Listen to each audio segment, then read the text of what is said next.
Usually when we play a video game, there's this very comforting expectation of, like, simple math. Right, yeah, like basic engineering. Exactly. You shoot a monster with a laser, and the monster loses a few health points, get a nice clean health bar right above its head. So you know exactly what is happening. Yeah.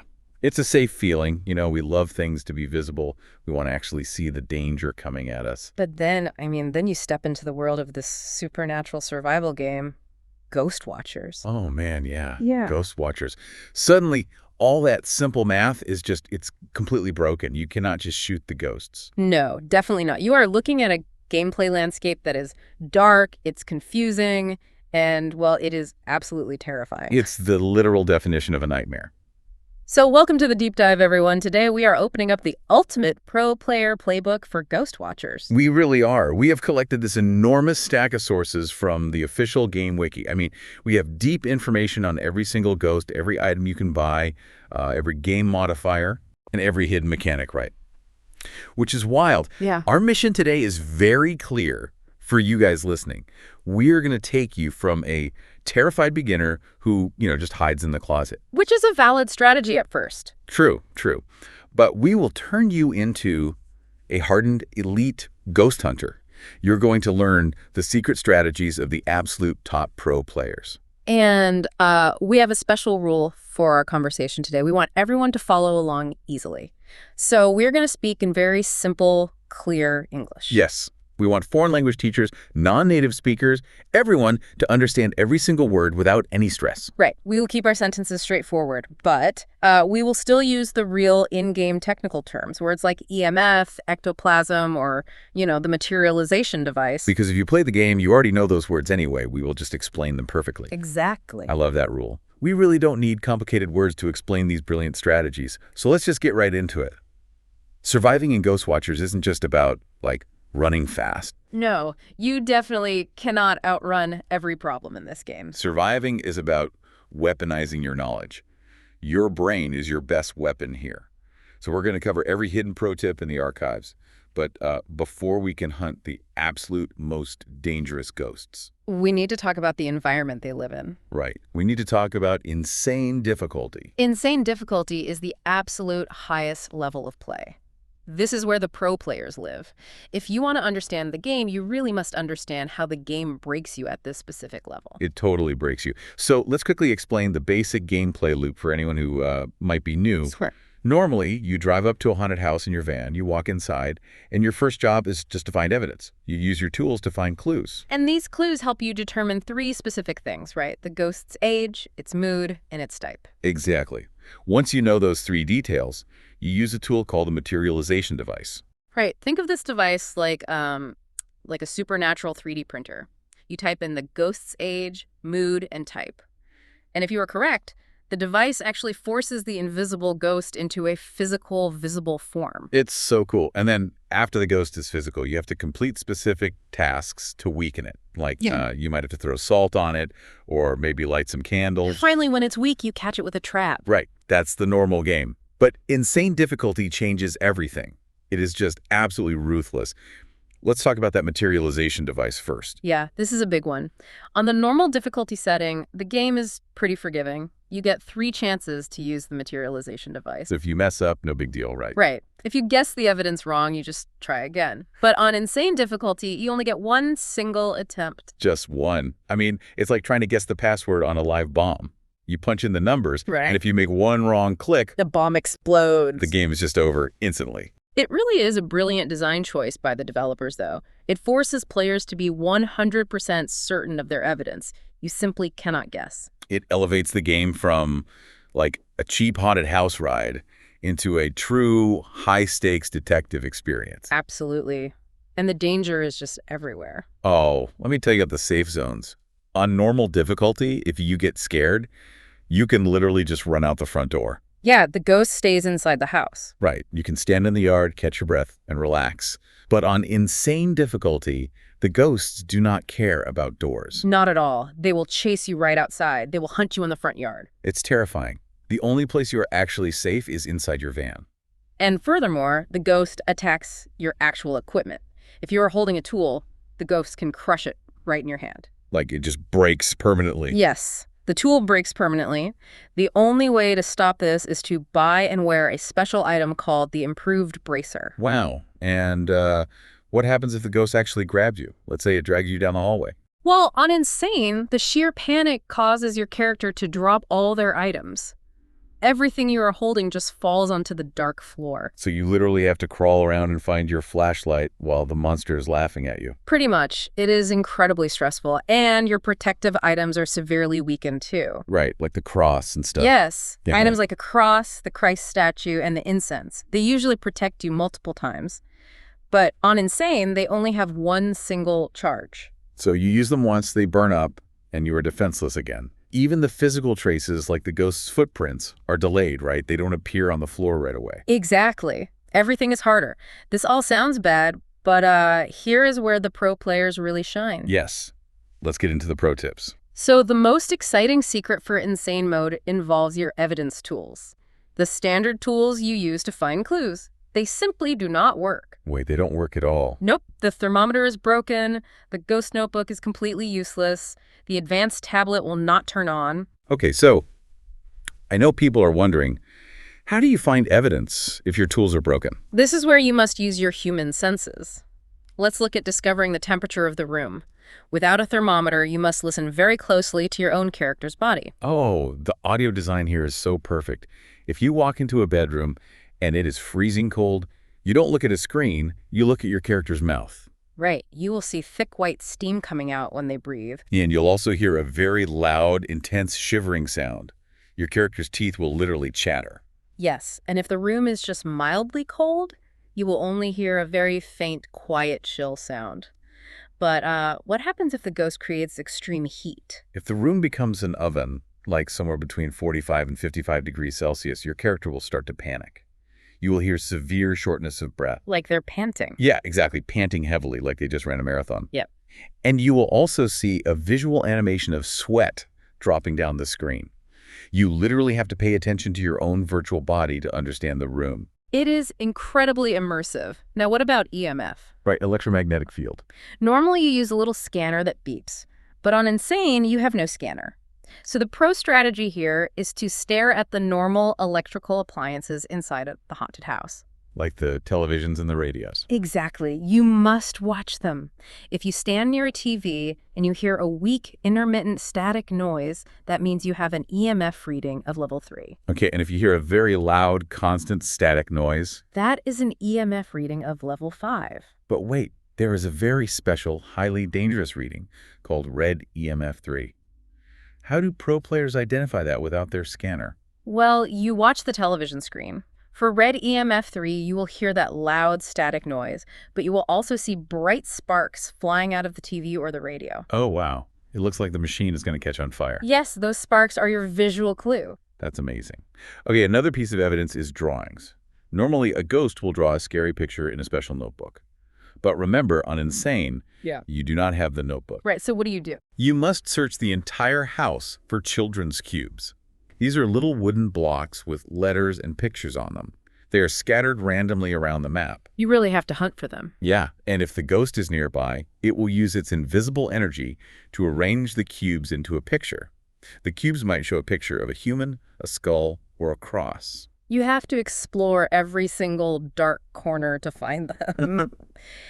And speaking of keeping track of things, there is a massive pro tip regarding that materialization device we mentioned earlier. Oh, right. Remember how we said you only get one guess on Insane mode? Well, on normal mode, the device does not tell you how many failed attempts you have made. It doesn't show a counter. Right, you just have to track it manually in your head. Which is hard, because if you lose count, you might push the button and die. But pro players noticed a very subtle hidden mechanic here. Sometimes, after you make a wrong guess on the materialization attempt, the Ouija board sitting on the table will mysteriously activate all by itself. Wait, it just turns on? It makes a slight noise. It is like the game is giving you a tiny whispered warning that you made a mistake. But you really have to be paying close attention to notice it, right? I mean, if you are running around screaming, you will miss that clue completely. Oh, absolutely. So finding the basic evidence is just the first step.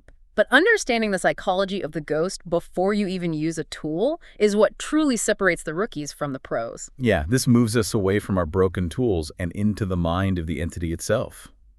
We need to decode the ghost's age, its mood, and the bizarre gameplay that happens after you die. Let's break this down. Ghost age and ghost mood are not just trivia facts, they are critical parameters. Let's look at age first. A ghost can be young, middle, older, or ancient. At first, I honestly thought age just meant how long they have been dead. That's what most people think, but it actually changes how they fight you. Really? How so? Well, each age category gives the ghost a new set of physical abilities. A young ghost is relatively weak, but it can drag your items away across the floor. Annoying, but okay. What about middle? A middle ghost gains the ability to teleport. It will suddenly appear right in front of your face just to cause panic. Oh, I hate that. An older ghost is much stronger. It can physically push away your heavy protective objects. For example, if you set up a withering light on the floor to defend yourself, an older ghost will just shove it out of the way. Wow. And then there's the ancient ghost. The wiki says the ancient ghost is the absolute worst. It really is. It is a master of its environment. It has the power to deflect thrown items. This blew my mind. Let's say you are trying to weaken the ghost by throwing fire salt at it. Yeah. If you throw fire salt at a young ghost, it hits them and burns them, right? Correct. But if you throw fire salt at an ancient ghost, the ghost can literally catch the salt in the air and throw it right back at your face. It's brutal. Pro players know this, though. If they suspect they are hunting an ancient ghost, they will always buy extra throwing items. Because they know they're going to miss half the time. Exactly. Now, let's shift to ghost mood. The moods are calm, concerned, aggressive, and haunting. You can think of mood as the ghost's personal combat style. It dictates how they try to defeat you. I used to think all ghosts were just, angry. But they have different strategies. Very different. A calm ghost acts like a trapper. It will constantly lock doors and turn off lights. It wants to isolate you in the dark. Creepy. A concerned ghost acts like a disruptor. It will throw small interior items at you, like books or cups. It doesn't do a lot of damage, but it slows your movement down significantly. Right. And an aggressive ghost is a blocker. It will physically move heavy furniture, like sofas and tables, to block your escape routes. It wants to trap you in a dead end. But the haunting mood, that one sounds like a nightmare. The haunting mood is the trickster. A haunting ghost loves to play mind games. It will perform fake attacks. Fake attacks. Yes. You will hear the terrifying sound of a hunt starting. The ghost will run directly at you. You will panic and use your only cross to protect yourself. But right before it hits you, the ghost just disappears. Oh, man. It was a fake attack. It just wants to waste your precious protective items. Exactly. And once your items are gone, it will do a real attack. That is so mean. This is why early mood detection is vital, right? Yeah. Pro players have specific tells they look for the second they walk in the door. They do. For example, when you walk into the abandoned house map, there is a television near the entrance. If that TV turns on immediately by itself, within seconds of you entering, you know instantly that you are dealing with a haunting ghost. Also, if the ghost physically drags your character across the floor within the first 15 seconds of the match, that is also a guaranteed haunting ghost. Right, you don't even need your evidence tools. You know it right away. That knowledge saves pro players so much time and stress. They can adjust their strategy immediately. Now, let's talk about a tool that helps find age and mood. The Ouija board. Oh, yeah. You ask it questions. Sometimes the planchette on the board will not move to a word. The game interface will just say, doesn't interact. And most beginners see, doesn't interact, and they just walk away. But here's the secret pro tip. Even if it does not interact, the Ouija board still makes a specific sound. Right. If you hear that subtle sound, you know the board registered your question successfully, even if it refused to answer. However, if the planchette slides side to side aimlessly, that means the Ouija board is confused. It is not enough to give you the answer. When pros see the side-to-side movement, they know they must go find the particle counter tool to get the final piece of the puzzle. Okay, so this is all great advice for staying alive, but let's be honest. This is Ghostwatchers on insane difficulty. Yeah. You are going to mess up. You are going to die. It's inevitable. In most multiplayer games, when you die, you just put your controller down, eat a snack, and watch your friends play through a spectator camera. But in this game, a pro player's job is not over when their heart stops beating. No, this is one of the most brilliant mechanical designs in the game. Death is not a game over screen. Death is a class change. A class change. When the monster kills you, you actually turn into a ghost yourself. You lose the ability to hold flashlights and thermometers, but you gain completely new supernatural powers. First, you have to revive yourself. Your physical body is dead, but your spirit is floating. You must fly around the map and collect glowing blue objects called wisps. On normal difficulty, you only need to find 3 wisps to come back to life. But on insane difficulty, you have to find 8 wisps hidden around a dark, terrifying house while the enemy ghost is still hunting your alive friends. But what if you cannot find them fast enough? Like, what if you are stuck as a ghost? Can you still help your team? Absolutely. This is what the community calls the true death meta. The death meta, I love that. As a ghost player, you cannot talk to your friends easily, but you can interact with the physical environment. You can open and close wooden doors, you can turn water taps on and off, you can blow out burning candles. Oh, why is that helpful? It sounds like you were just being annoying. It is helpful because many enemy ghosts require these exact actions to be weakened. Remember, to win the game, you have to weaken the ghost. Let's say the weakening step for a vampire ghost is extinguish all candles. Your alive friends are terrified. If they walk into the room with the vampire to blow out the candles, they might get killed. Oh, I see. So the dead player can just float right into the dangerous room and blow out the candles safely. The enemy ghost cannot kill you because you are already dead. Precisely. The dead player becomes a crucial, fearless support class. They do the dangerous environmental tasks while the alive players hide. That is hilarious and amazing. You become the ultimate helper. I read that you can also swing doors shut right in the monster's face to slow it down while it is chasing your alive friends down the hallway. It is brilliant because it keeps dead players fully engaged in the team's success. It turns a frustrating failure into a highly tactical role. And there's a specific piece of equipment that makes the support role even more powerful. The terminal state bracer. Yes. Pro players love this item. If you buy the terminal state bracer and wear it before you die, your ghost powers are massively enhanced after you die. You get a special vision, right? You can actually see the enemy ghost's attack readiness. You can see when it is about to strike, and you can warn your team. And what about those glowing blue wisps you need to revive? The bracer makes them shine much brighter, making them vastly easier to find. So even in the moment of death, your preparation matters. Your equipment choices matter. Which connects perfectly to our next major topic. We understand the ghost's psychology. We understand what happens when we die. Now we need to master the tool economy. Right, the economy is huge. We need to talk about how pro players spend their money and how they handle the brutal game modifiers. Money is everything. When you successfully catch a ghost, you earn money. But high-tier equipment is very expensive. Let's look at your base of operations, the van. The van is parked outside. It is the only safe zone on insane difficulty. Inside the van, you have your video screens, your list of tasks, and a laptop. That laptop is the item shop. In the shop, you must be incredibly smart with your budget. You cannot buy everything. Let's discuss drones. Drones act as a floating, offhand flashlight that follows you automatically. And you buy them in the lobby before the mission even starts. There are 3 types of drones you can buy: the green drone, the red drone, and the yellow drone. The pro strategy here is all about the buying order. If you are a new player, the very first thing you should buy is the green drone. It costs $5,000. The green drone provides a constant, reliable source of basic light.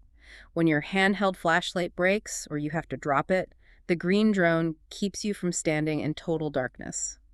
It is an essential survival tool. But then the wiki is very clear about the next step. You must completely ignore the red drone. Do not spend your money on it.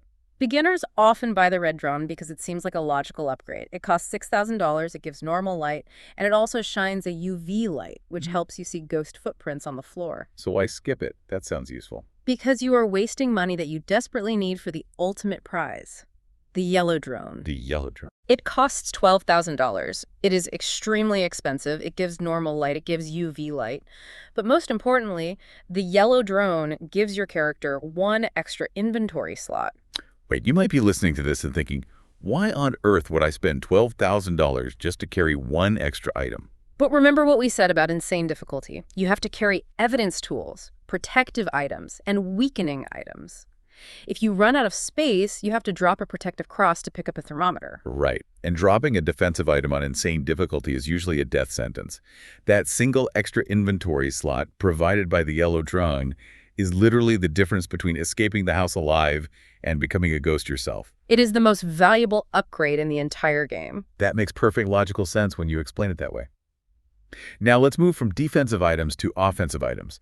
Let's talk about the advanced voodoo doll. This item is absolutely wild. The lore of the game says that the voodoo doll is tied to the ghost's physical form. To use it, you must take a large needle and stick it into a specific drawing of a body part on the doll, like the arm, the leg, or the heart. The goal is to pick the correct body part to gather evidence about the ghost's mood. On normal mode, you get 3 tries to guess the right spot.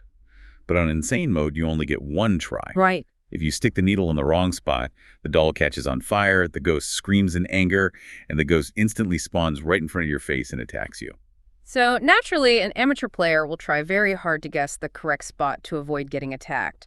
But pro players use something called the voodoo doll exploit. I love this strategy so much. Pro players will take the needle and intentionally stick it in the wrong spot. They want the doll to burn. To a beginner, this sounds completely suicidal, but it is actually a genius, high-level time-saving tactic. It's like intentionally setting off a car alarm in a giant parking lot so you don't have to spend an hour searching for your car. Sure, you found the car instantly, but now the car is angry and everyone is staring at you.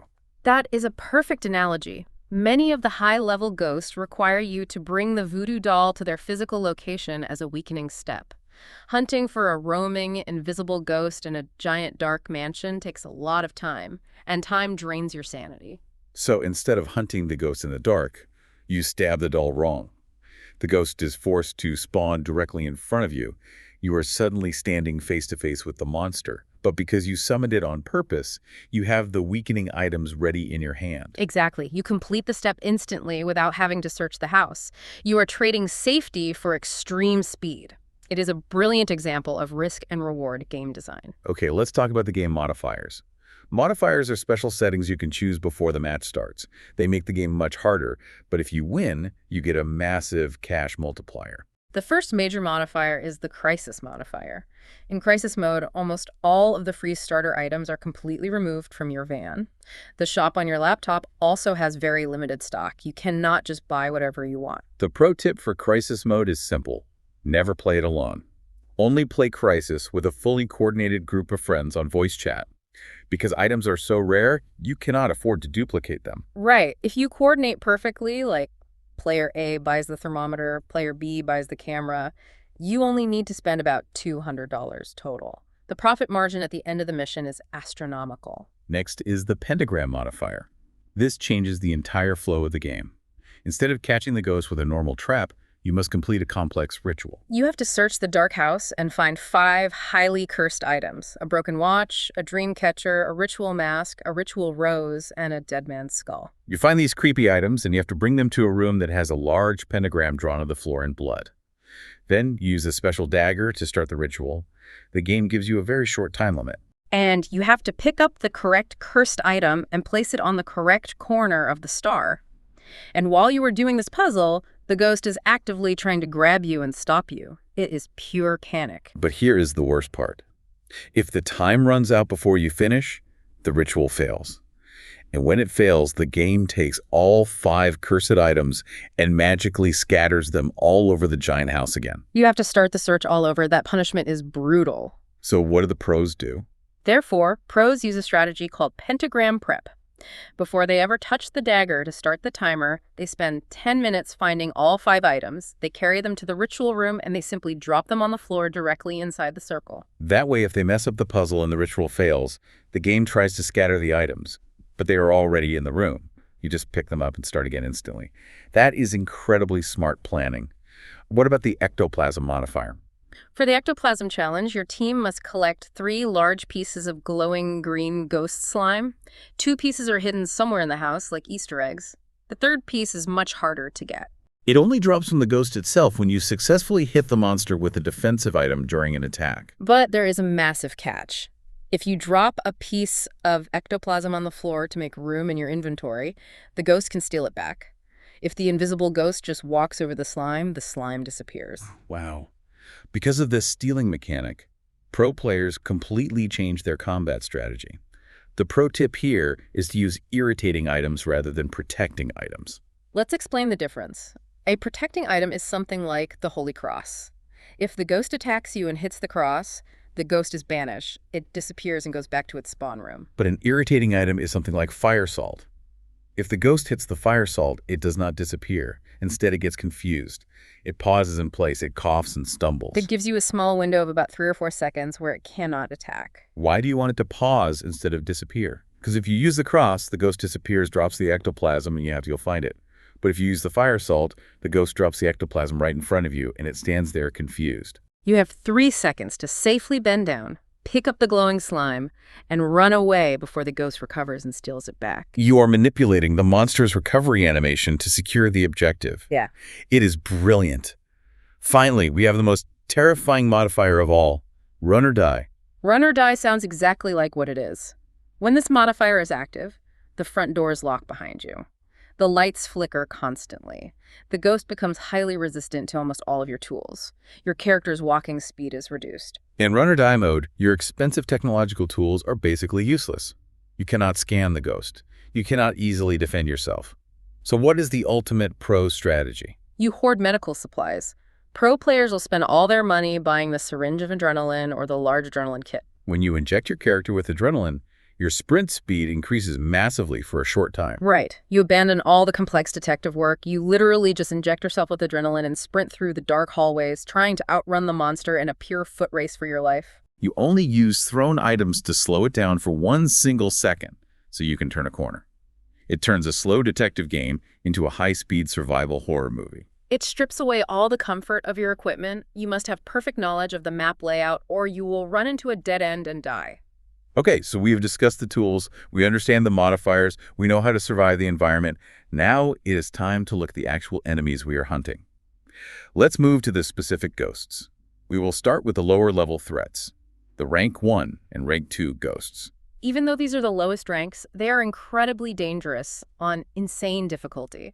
Pro players have highly specific, memorized routines for every single one of them. The rank 1 spirits include the poltergeist, the gallows, the child, the drowned, the darkness, and the jiangshi. The rank 2 spirits include the vampire, the demon, the puppet, the dream devourer, the nun, and the kuchiseke onna. Now, before we get into the details of specific ghosts, we need to share the most important rule in the entire pro playbook. If you learn nothing else today, learn this. It is called the golden rule of cleanup. Let's explain the logic behind this rule. To weaken a ghost, the game forces you to interact with the environment. You might have to turn on 5 light switches, or open 5 water taps, or light 3 candles. You complete the task, the game plays a gong sound to tell you it worked, and you move on. But here is the trap. The game does not tell you that many of these ghosts actually draw power from those environmental changes. If you leave the house a mess, the ghost becomes furious. That is why the golden rule of cleanup is simple. The moment you hear the gong sound confirming you completed a step, you must immediately undo that step. You must clean up your mess. Let's look at the gallows, the demon, and the vampire. Their weakening step requires you to light 3 candles in the house. The pro tip is, the absolute second you hear the success sound, you must blow those candles out. Take the demon, for example. The demon's artificial intelligence is programmed to check the number of active fires in the building. Its attack frequency increases drastically if there is fire. If you light those candles for the task and then just walk away, you are giving the demon steroids. It will hunt you relentlessly. What about the darkness ghost and the ghoul? Their step is turn on 5 lights.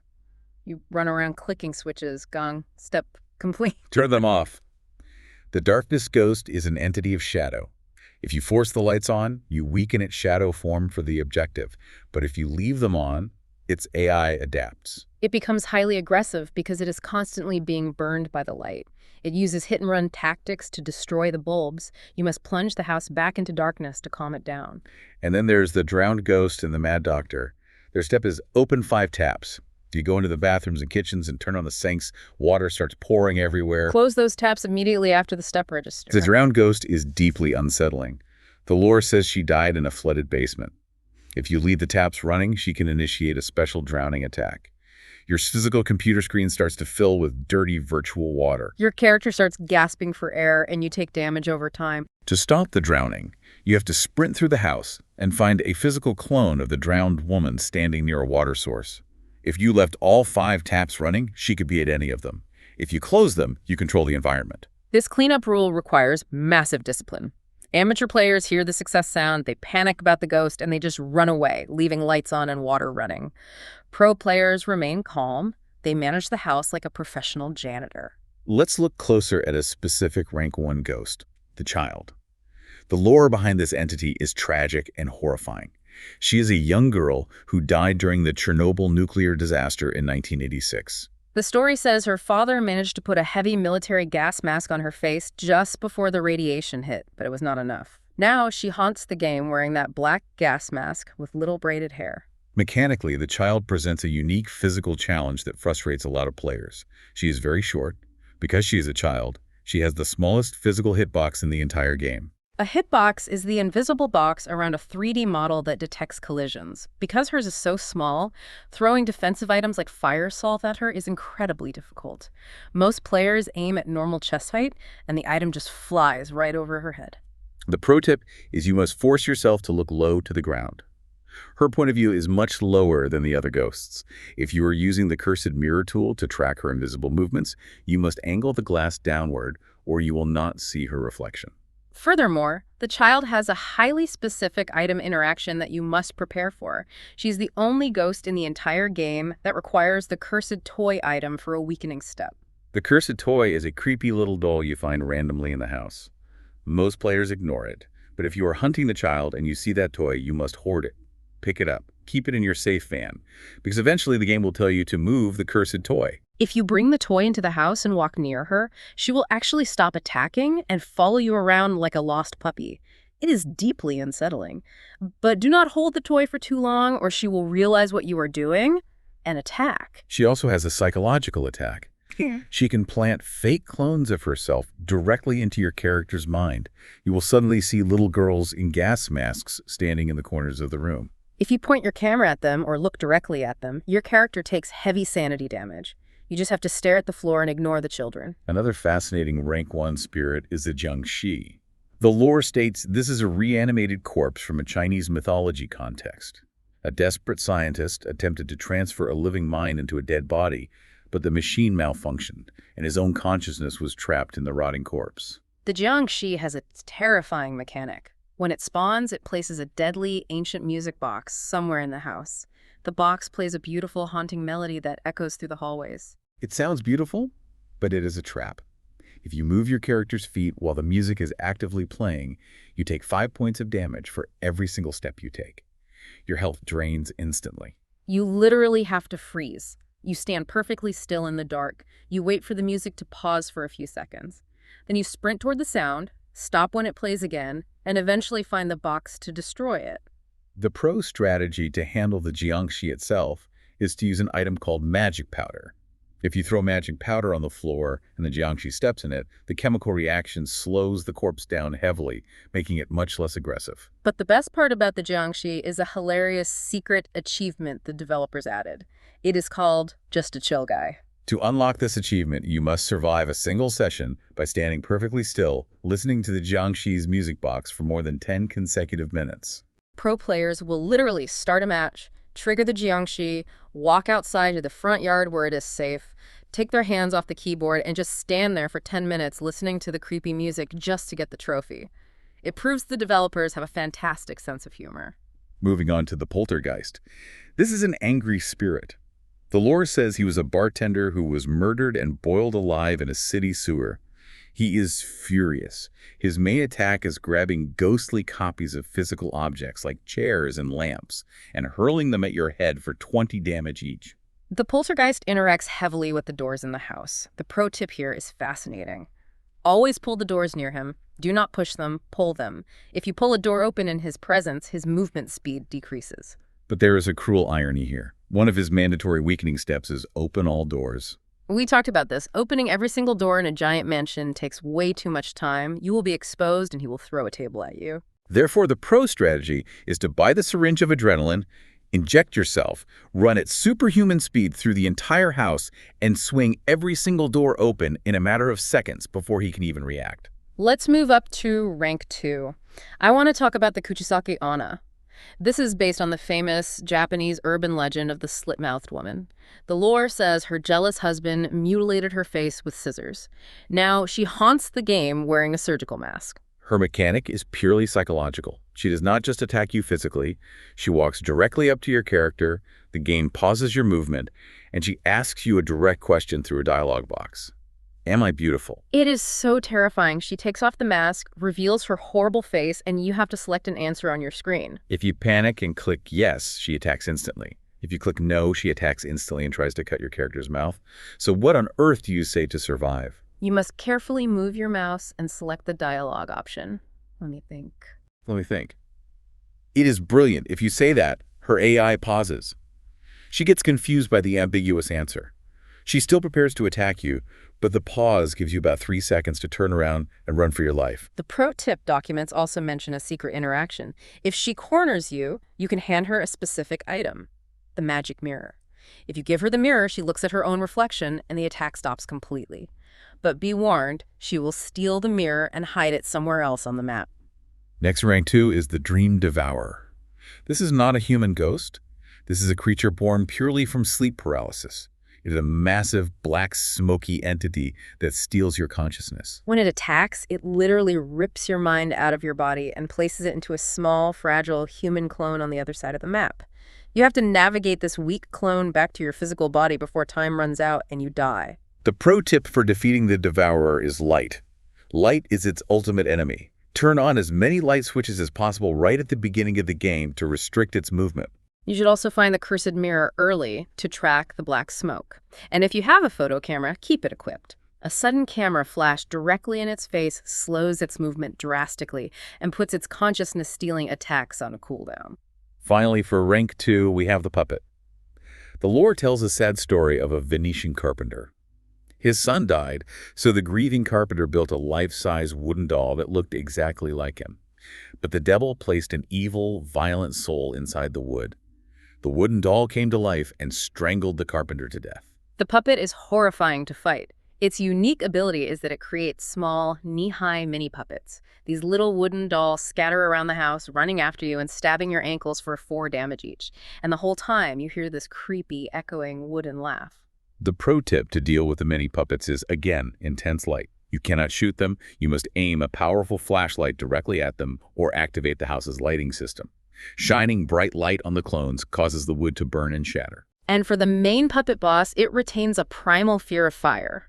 If you walk around the house holding a lit, holy fire item, it significantly reduces the statistical chance of the puppet initiating a main attack. Okay. If ranks 1 and 2 are about managing the house environment, turning taps, pulling doors, shining lights, ranks 3 and 4 are completely different. These highest ranks are about managing your own sanity and managing your trust in your teammates. This brings us to the deepest part of the playbook, high rank threats. At rank 3, the game introduces a deeply psychological core mechanic called mimicry. The ghosts in rank 3 are the Babadook, the Krampus, the Ghoul, the Wendigo, the Clown, and the Bloody Countess. Any of these 6 entities has the power to perfectly disguise itself as one of your human teammates. This is the most terrifying thing in the game. Imagine you are playing with your best friend. You are walking down a dark hallway in the basement. You see your friend standing at the end of the hall. You walk up to them to trade items, and suddenly the face twists, a monster screams, and you are dead. It was not your friend. It was the monster. How can you ever trust your team in this game again? It creates immense paranoia on voice chat. Players are constantly asking, "Is that you in the kitchen? Jump if that is you." But you cannot rely on voice chat alone. You must look for the subtle visual clues programmed into the mimic's AI. The pro tip for spotting the mimic involves looking very closely at their hands. When real players explore the dark house, they almost always hold a powerful flashlight to see where they are going. But a fake player, the ghost in disguise, is programmed differently. The fake player will always be holding a holy fire item in their hand. It is an incredible piece of game design. The developers take the ultimate symbol of protection, the holy fire, and turn it into the exact clue that gives the monster away. So if your friend suddenly stops talking on the microphone, turns a corner, and swaps their flashlight for a holy fire, you need to run. But the developers are evil. The ghost can also mimic your floating drone. It'll have a fake mechanical drone flying over its shoulder just to make the disguise look perfect. This mechanic terrifies beginners. But this is where the pro players show their true mastery of the game's code. Amateurs scream and run away from the mimic. Pros use the mimic to their advantage. I could not believe this when I read it. How do you use a disguised monster to your advantage? You have to understand state machines. When the ghost is disguised as a player, its AI is locked in a passive observation state. It is walking around trying to trick you, which means it is actively choosing not to attack you yet. Right. So pro players realize that while the ghost is disguised, it is completely harmless. They will intentionally let the fake player follow them around the map. Because they know exactly where the ghost is, and they know it will not attack for a few minutes, the pros can safely ignore it and do incredibly difficult tasks. They can collect the ectoplasm or hunt for the voodoo doll drawings, all while the monster is just standing behind them pretending to be a human. They literally put the deadliest monster in the game on a leash. It is the ultimate display of game knowledge. They turn the game's scariest psychological mechanic into a simple tool for safe task completion. That is incredible. But then we reach the summit. Rank 4. The absolute highest difficulty enemies. The core mechanic here is not mimicry. It is something much worse. Mind steal. The rank 4 ghosts are the Iron Maiden, the Black Deck, the Mummy, the Mad Doctor, the Yellow King, and the Witch. Mind steal is a severe, almost cinematic punishment. When a rank 4 ghost catches you, it does not just hit you for damage, it violently steals your consciousness. The screen flashes, and you are suddenly locked inside the ghost's chaotic mind space. It is like a terrifying minigame. You have to navigate a maze of memories or click specific glowing symbols to save yourself. Exactly. And while your mind is trapped in this minigame, your physical body in the real world starts running away uncontrollably in a panic. The ghost chases your empty body. If you fail the mind puzzle, the ghost catches your body, throws all your precious items on the floor, and kills you instantly. To survive the mind steal, the pro tip is to use the game's camera physics. When you are trapped in the mind space, the virtual camera will always gently pull its focus toward the exact direction your physical body is running. You have to follow the camera's pull to find the escape route. But even pros fail the puzzle sometimes. That is why preparation is key. Before facing a rank 4 ghost, pro players always equip a very specific item: the skull bracer. Why the skull bracer? We talked about the improved bracer earlier.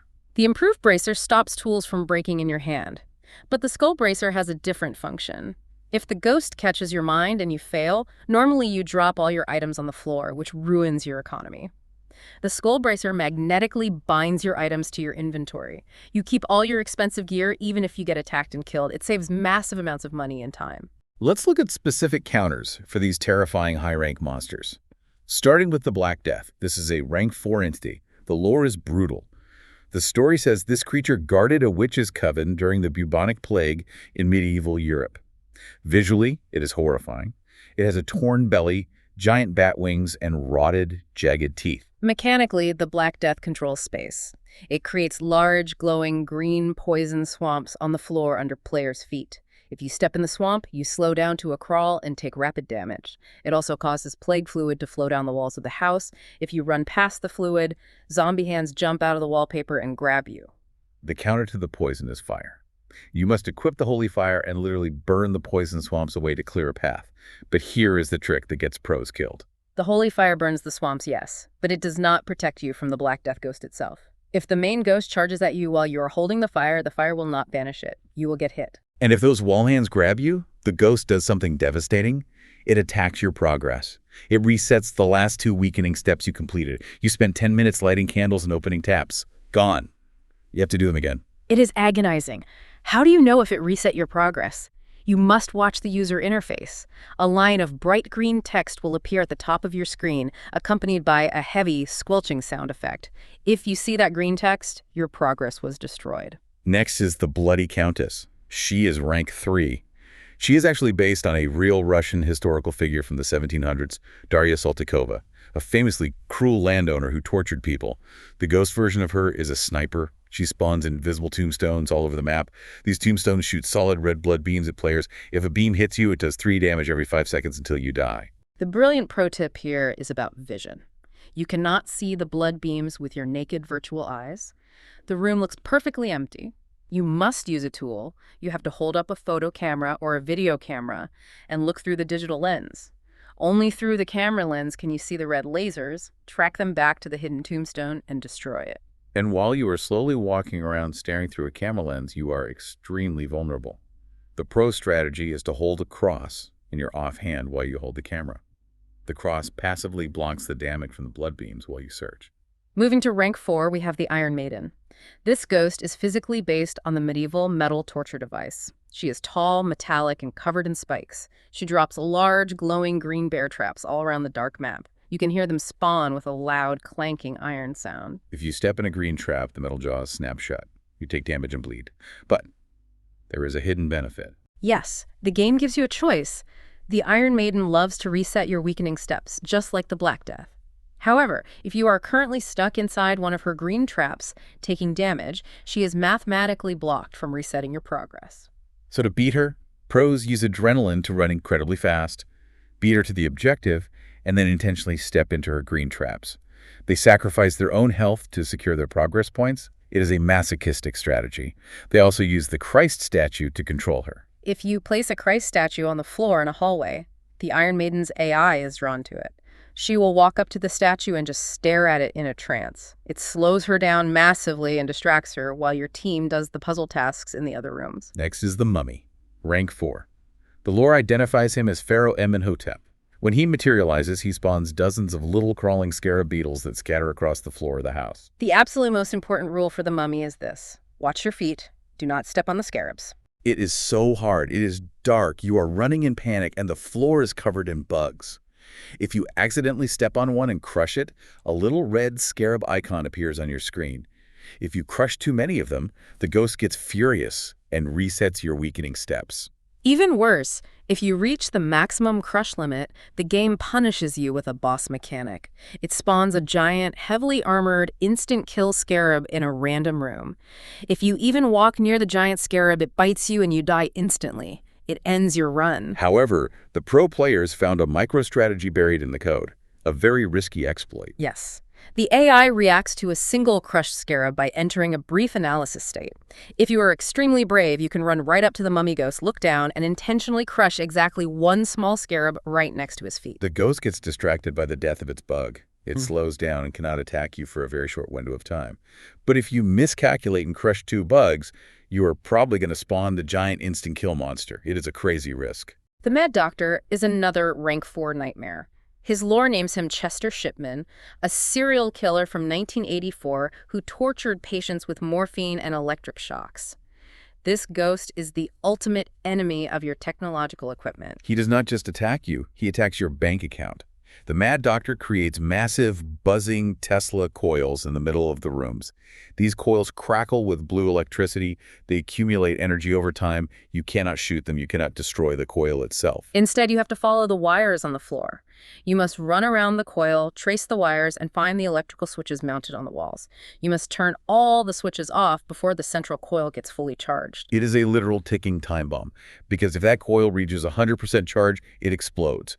The explosion blasts the whole room. It does massive health damage. It removes 2 of your weakening steps, and this is the worst part. The electromagnetic pulse instantly destroys all of your electronic devices.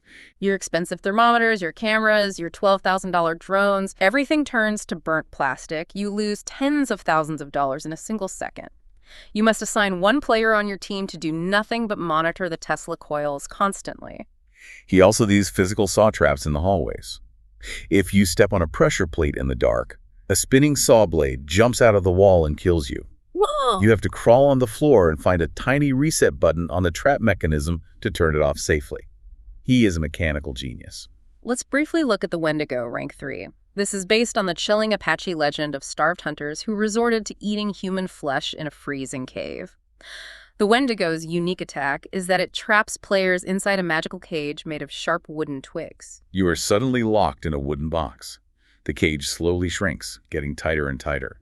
Sharp wooden shards start poking out of the walls inside the cage. You have to panic-click your mouse. You must quickly click and break all the individual wooden shards to make the magic cage disappear before it crushes your character to death. The only counter to the Wendigo is heat. It is a creature of freezing starvation. Fire slows it down heavily. Pro players will drop piles of fire salt everywhere and keep incense burning constantly to keep it away. The witch is rank 4. Her Russian name is Staraya Kosnitsa. She is a forest hag who steals voices. Her mechanic is completely unique. When you force her to materialize, the main witch entity actually just sits down in the middle of the room, closes her eyes, and meditates. She does not hunt you directly. It is so creepy. You walk into the living room, and this horrifying witch is just sitting cross-legged on the floor, floating slightly. But she summons a minion. She sends a tiny, fast, shrieking imp to hunt you. The little imp runs around the house at incredible speed, trying to stab the players. Amateurs try to shoot the witch. It does nothing. The pro tip here is to focus entirely on the minion. You must take a bottle of holy water, wait for the tiny imp to sprint at you, and throw the water directly in the imp's face. It takes a lot of aim. But if the holy water hits the imp, it burns it. The imp screams, and this feedback loop forces the main meditating witch into a pain cooldown. The attacks stop, and you can safely do your tasks while she recovers. Finally, we have the Yellow King. Rank 4. This is pure cosmic horror. The lore describes him as an entity from a distant, impossible dream city. He does not obey the laws of physics. As he roams the house, he leaves thick, fleshy, yellow tentacles all over the floors and walls. The house turns into an alien landscape. If a player accidentally touches or steps on a tentacle, it reacts. It starts to grow rapidly. It grows larger and larger until it hardens into a giant, solid stone monolith blocking the hallway. These monoliths pulse with dark energy. They drain your health, and they continuously reset your weakening steps as long as they exist. The solution is chemical warfare with holy water again. You must throw bottles of holy water directly onto the stone monoliths. The holy energy dissolves the stone, destroying the monolith and putting the Yellow King's cosmic attacks on a brief cooldown. This game is just so incredibly deep. Every single ghost demands a completely different strategy. You cannot just run in with a gun. You have to memorize the door pulling for the poltergeist, the dialogue for the Kuchisakana, the camera for the countess, and the bugs for the mummy, all while surviving the brutal economy of insane difficulty. It is a masterclass in game design. But you know what is crazy? For the true elite pro players, just surviving insane difficulty and catching these rank 4 ghosts is not enough. That is just their day job. To be a true legend in the community, you have to conquer the metagame. You have to earn your statues. This brings us to our final topic, achievements and the Walk of Fame. The developers built a physical representation of your grinding and your success directly into the game's menu area. When you load into the safe van lobby, there is a staircase that goes down into a dark basement. This is the Walk of Fame. It is a long, echoey hallway. As you catch more ghosts in your career, physical statues appear on pedestals in this hallway. It is a visual museum of your trauma. The progression is steep. Catching 10 total ghosts gets you a basic bronze statue. Catching 25 ghosts earns you a silver statue. 50 ghosts earns a gold statue. 100 ghosts gets you a glowing amethyst statue. 150 ghosts gets you the incredibly rare green malachite statue. And if you dedicate your life to this game and catch 200 ghosts, you finally unlock the legendary diamond statue. The community spent weeks grinding to see what it looked like. But the funniest part of this entire deep dive is the official wiki description for the diamond statue. Yes. The wiki entry written by the developers literally just says, "Looks meh." Looks meh. 200 hours of terror, and the developers just shrug and say it looks okay. It proves that despite the horror, the developers do not take themselves too seriously. But beyond the statues, the game also has specific crazy achievements. These trophies force you to play differently. They make you break your optimized, safe routines and do stupid, dangerous things. For example, let's look at the basketball player achievement. In the safe lobby area outside the van, there is a basketball hoop attached to a garage. You can pick up a physical basketball and shoot hoops while you wait for your friends to load in. To get the achievement, you must shoot the ball and score 100 points. But the wiki reveals a crucial, painful pro tip warning here. The 100 points are not saved permanently. The counter resets to 0 if you leave the lobby, or if someone else joins the lobby, or if the server stutters. You must stand there and score all 100 points in one single, uninterrupted sitting. People have spent an hour shooting virtual hoops, gotten to 99 points, and then their friend logs into the lobby and resets the score to 0. The rage is real. Then there is the Messiah achievement. This is terrifying and requires actual academic focus. Yeah. You must play a match against the nun ghost on the large church map. The nun has a special attack where she floats in the air and starts reciting a demonic prayer in Latin. Glowing Latin words appear floating on the walls of the church.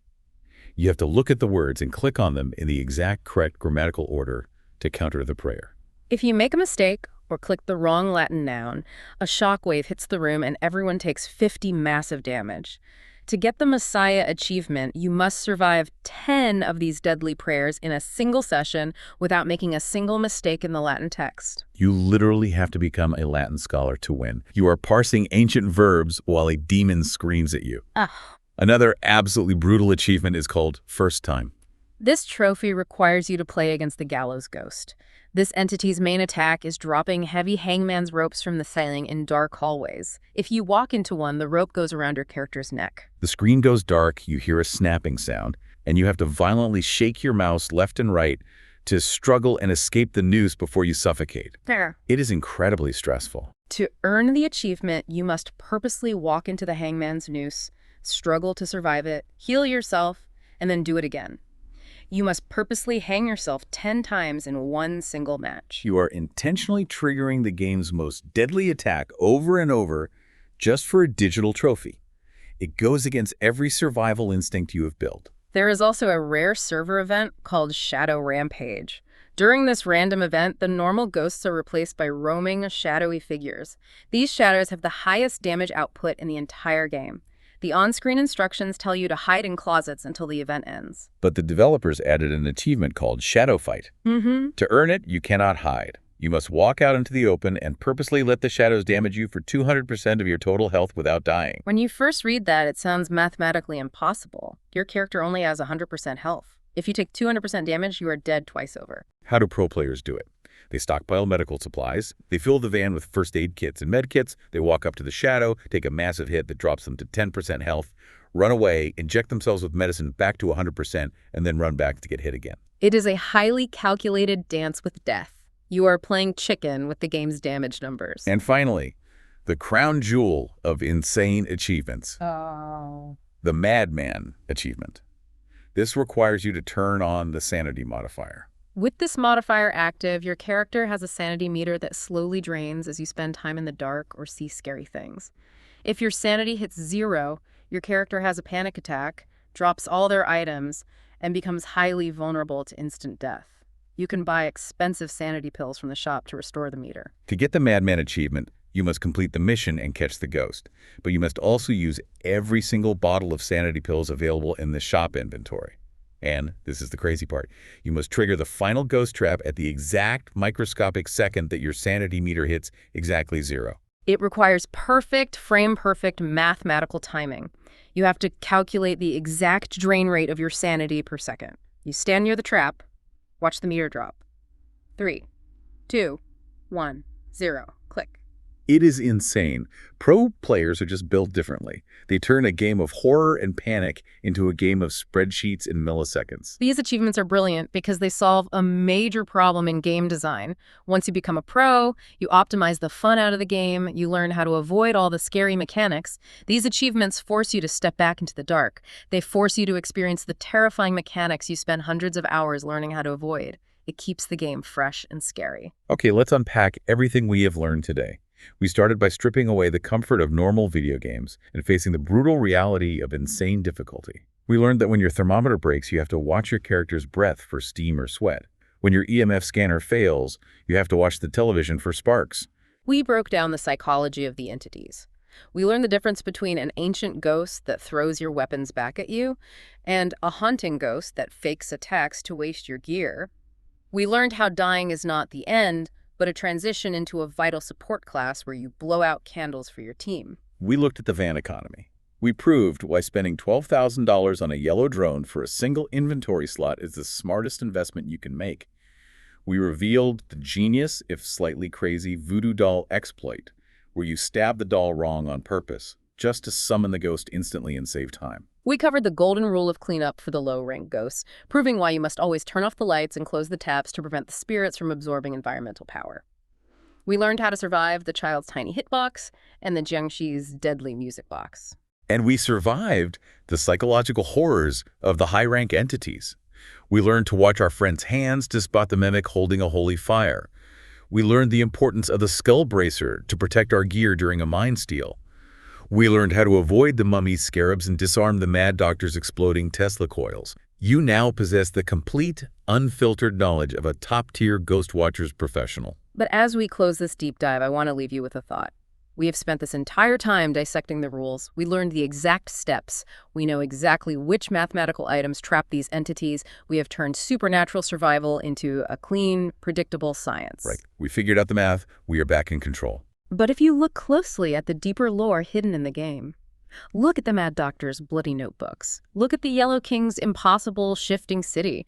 These ghosts are not static code, they are adapting. The game developers constantly release updates that change their behaviors. They have rules right now. But what happens when the entities in the dark decide to change the rules of the game again? What happens when the simple math breaks a second time? Our science might suddenly fail us. That is a chilling thought. The math might break all over again. The next update could turn all these pro strategies into a death sentence. But until that day comes, you have the ultimate playbook. I encourage you to jump into a multiplayer lobby tonight. Buy that green drone. Test out the voodoo doll exploit. Try these pro strategies for yourself and see the look on your friends' faces when you master the insane difficulty. Thank you for joining us on this deep dive. Until next time, use your knowledge, watch your sanity meter, and stay safe in the dark.